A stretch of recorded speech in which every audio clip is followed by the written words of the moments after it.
brains. One, alive with coordinated fireworks of neural activity, connections firing across all regions like a gracefully synchronized ballet. The other, dim flickers of engagement, like isolated islands of electrical activity. Here's the twist though. Both brains belong to bright university students, sitting in the exact same lecture.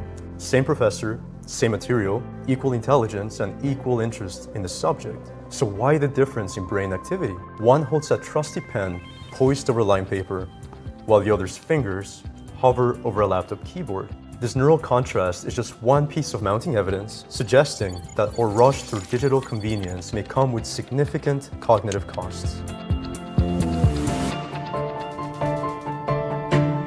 Now, this isn't a story about nostalgia, it's about science.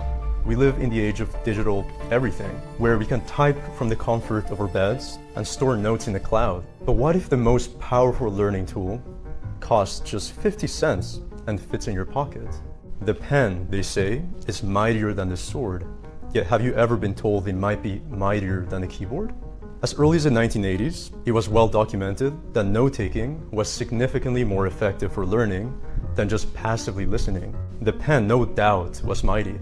But in a world of endless apps and technologies promising to make us faster and smarter, does this seemingly archaic tool still hold its power?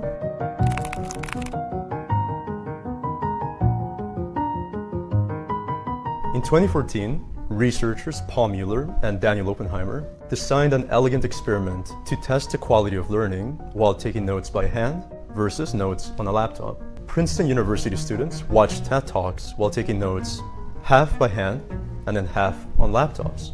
Those who wrote by hand scored 20% higher on conceptual understanding questions. Not just slightly better, that's dramatically better. It's also not that the laptop users were lazy. They actually wrote more, like way more. Their notes were longer, more detailed, and more complete. Yet they learned less. Why? Essentially, because typing is too easy. This makes sense when we think about it. When you type, words flow from the ear to the fingertips, bypassing the brain entirely. People tend to become human transcription machines, writing what they hear word for word. But handwriting, your hands simply can't keep up with speech. You're forced to slow down. You have to actively listen, process, and summarize the information, putting it in your own words. Later, the researchers experimented by explicitly telling the laptop users, don't write word for word. It didn't matter. The temptation of the keyboard was too strong, and they still ended up transcribing. Both groups were later allowed to review the notes before testing, and even so, the pen note takers consistently outperformed laptop users. In the years that followed, Daniel Oppenheimer's research caught the attention of neuroscientist Audrey Vandermeer. She had one burning question: what's actually happening inside the brain? At first, she was skeptical. Maybe handwriting was just giving an advantage because of laptop distractions. For example, notifications, multiple tabs, or text messages. The contagious nature of technology that just pulls attention away. So, using EEG bathing caps, and no, not the ones you go swimming with, she was able to monitor the brain activity as students switched between typing and handwriting. The high-density electroencephalogram, EEG, is equipped with electrodes and allows scientists to essentially peer directly into the brain to see the activated neural connections. She found that when people wrote by hand, their brains exploded with brain activity. Neural networks fired in perfect harmony across multiple regions. But typing, the brain barely flickered. The handwriters showed something remarkable: theta and alpha wave patterns connecting across their brains. These aren't just random electrical signals. They're the frequencies of learning itself. Theta waves help process new information and boost working memory, while alpha waves strengthen long-term memory formation. Vandermeer concluded that handwriting requires precise fine motor coordination that activates complex, multisensory pathways in the brain, leaving deep memory traces, as opposed to when one is essentially typing in the blind, where information seems to go in through the ears and straight out the fingertips. The brain follows a simple rule: use it or lose it. If we stop handwriting, we might actually lose brain function over time, said Audrey Vandermeer. This isn't just about college students. The handwriting advantage spans every age. Preschoolers learning German letters by writing them outperformed kids who typed them. The handwriters scored higher in reading, writing, and letter recognition. Adults learning Arabic who practice by hand not only mastered words faster, but surprisingly also became better readers and spellers, even though they never practiced those skills specifically. And most remarkably, older adults with mild cognitive impairment who practiced Chinese calligraphy for 8 weeks saw their working memory improve by over 30%. Those using iPads, just 11%. Because handwriting isn't just about recording words, it's a cognitive workout. It creates a personal mental fingerprint. It's memory, it's meaning, and it's human. When you write, you might draw arrows or underline, sketch diagrams, or change the size of your letters. All of these become memory cues. Later, when you review your notes, those cues can trigger entire memories of the lecture. Just think back to a time when you borrowed someone else's handwritten notes. They often make no sense, maybe because you can't even read them, but also because handwriting creates a deeply personal connection between the brain and information. Every curve of a letter, every pause between words becomes part of the memory itself. Typed notes, by contrast, tend to be uniform and lack those idiosyncratic anchors.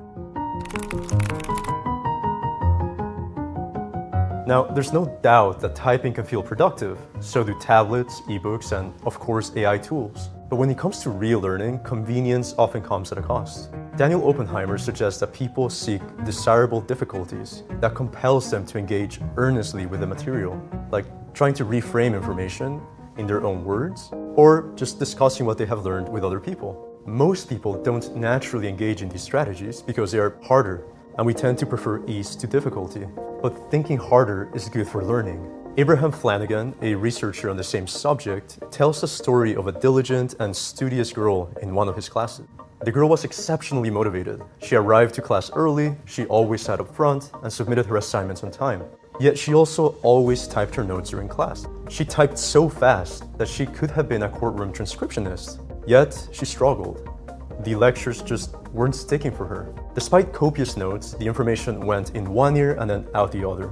So Flanagan suggested one simple change: pick up a pen. After the switch, as if by magic, she had better attention, deeper processing, and the information actually stuck. The ancient Greek philosopher Aristotle said, "The roots of education are bitter, but the fruit is sweet." Although new shiny tools like note-taking devices and artificial intelligence may appear to expedite work or boost productivity, convenience does not often enhance learning. In a world sprinting toward the digital, try not to leave the analog behind. Your brain is waiting. Those neural pathways, they're not just in the lab, they're in you, ready to light up the moment you pick up a pen. Science tells us handwriting helps you think more deeply, remember more clearly, and understand more fully.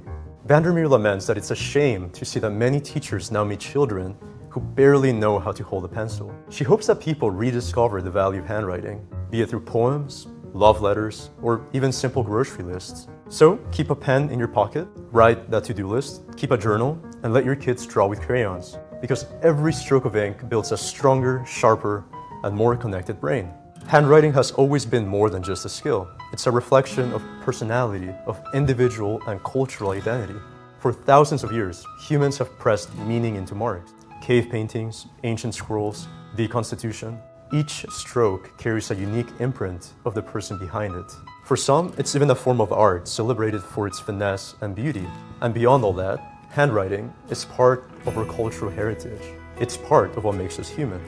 If this opened your eyes to the power of the pen, give it a thumbs up and share it with someone who types too fast for their own good, or that friend who still loves writing notes the old school way. And don't forget to subscribe for more content.